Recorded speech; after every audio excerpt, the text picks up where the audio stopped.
안녕하세요. 2월 24일 금요일의 블록체인 투데이입니다. 오늘 우리 시장에 전해진 주요 이슈들 함께 확인해 보겠습니다. 먼저 글로벌 주요 이슈부터 확인해 보시죠.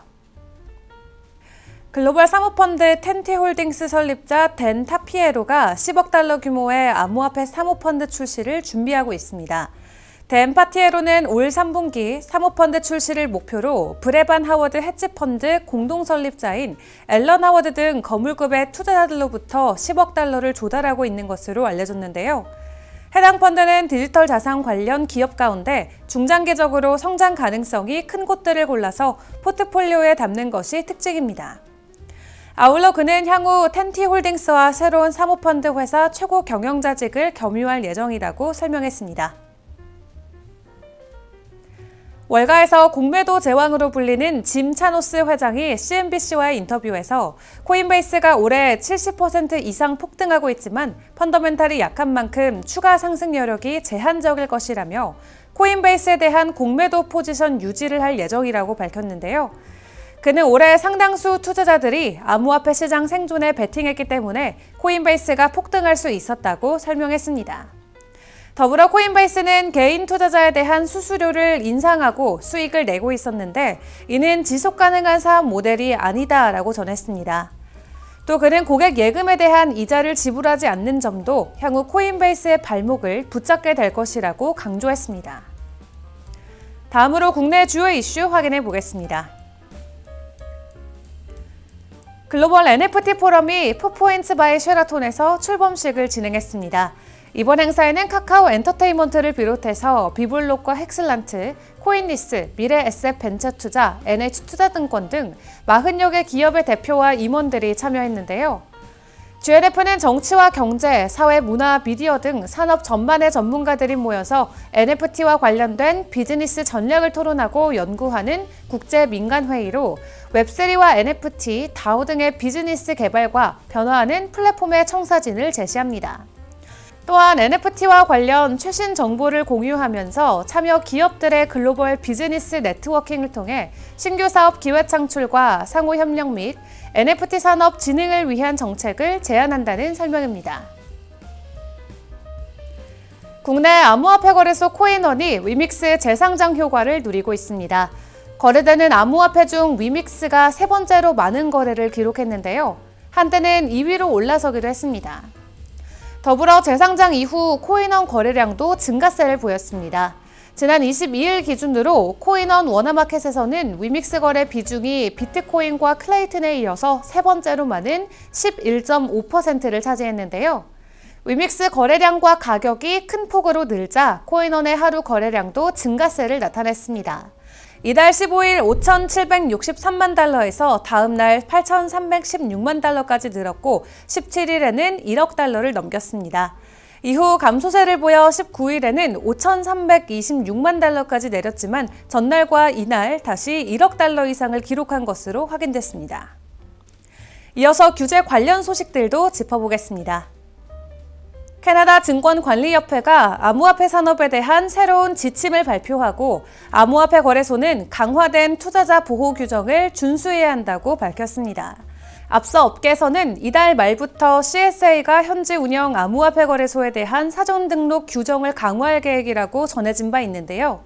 강화된 내용에 따라 암호화폐 관련 기업들은 현지 고객을 위해 보유한 암호화폐 자산 분리, 마진 또는 기타 형태 레버리지 금지, CSA의 허가 없이 스테이블 코인 판매 금지 등의 규정을 준수해야 합니다.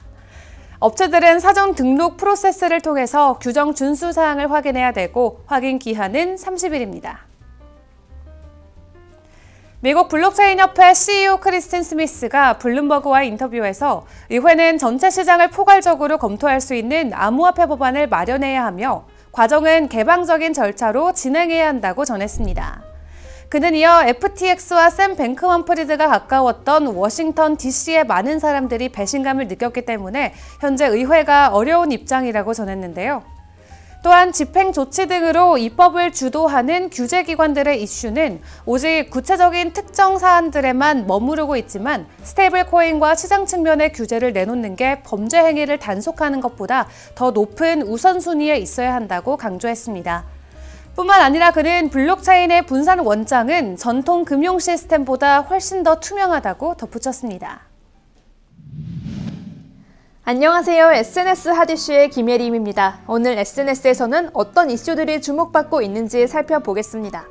스테이블 코인 발행사 테더의 CTO 파울로 아르도이노가 트위터를 통해 유럽과 엘살바도르를 비교하며 언급했습니다. 아르도이노는 자신의 트위터에 가장 확실한 기반을 가지고 있으면서 개방적이고 자유로운 통화인 비트코인으로 미래를 구축하는 국가를 인정하지 않는 것은 적절하지 않다며 엘살바도르를 옹호하는 듯한 글로 포문을 열었습니다. 테더는 스테이블코인 발행사로서 국가들이 비트코인을 법정화폐로 채택하는 것을 지지하고 궁극적인 목표는 재정적 자유다라며 글을 남기기도 했고요. 이어 유럽 국가들이 비트코인을 채택한 엘살바도르와 같이 기술과 재정적인 독립을 이뤄야 한다. 유럽은 수천 년간 풍요로웠지만 현재 태도를 보면 스위스를 제외하고 유망해 보이지 않는다라고 말하며 비트코인을 비롯한 암호화폐 시장에 적극적인 모습을 보이지 않는 유럽의 현 상황을 지적했는데요. 또한 그는 엘살바도르가 비트코인을 채택한 지 1년밖에 지나지 않았는데 벌써 이를 판단하려는 것은 급변하고 있는 글로벌 지정학 환경 속에서 근시안적인 모습이다라고 비판했습니다. 비트코인을 법정화폐로 채택하는 것을 개방적이고 경제적 독립에 비유하며 이렇지 못한 유럽을 향해 날선말로 대응했는데 엘살바도르를 시작으로 다음은 어떤 국가가 비트코인을 법정화폐로 채택할지 혹은 엘살바도르가 비트코인을 법정화폐로 사용한 처음이자 마지막 국가가 될지 지켜보겠습니다.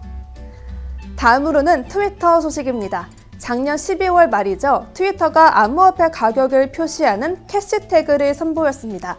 사용자가 트위터 검색창에 비트코인, 이더리움 등 코인 이름을 입력하면 해당 암호화폐 현재 가격이 표시되는데요. 그런데 익명의 화이트 해커 트리오브 알파가 트위터를 통해 트위터가 트위터 코인 기능을 추가하기 시작했다고 밝혔습니다. 그는 현재 테스트 환경에서는 오직 스트레이프를 통해서만 코인을 구매할 수 있다며 이 트위터 코인으로 무엇을 할 수 있는지는 확인 중이라고 전했습니다. 함께 게재한 사진과 같이 150코인이 1.99에 거래되고 있는데요. 한편 트위터는 스크린샷 내 트위터 코인 결제 페이지에서 사용자는 코인을 사용해 훌륭한 트윗 활동을 한 크리에이터를 후원할 수 있고 사용하지 않은 코인은 지갑에 보관된다고 설명하고 있습니다. 트위터에서 자체 코인이 발행되면 어떤 변화가 생길지 또 일론 머스크가 아끼는 도지코인과는 어떤 관계를 맺게 될지 새로운 소식이 들려오면 전해드리겠습니다. 지금까지 SNS 핫이슈의 김예림이었습니다. 오늘 시장에 전해진 주요 소식들 함께 확인해봤습니다. 코인 개별 이슈와 차트 분석은 정오에 방영되는 블록체인 투데이 플러스에서 함께하겠습니다.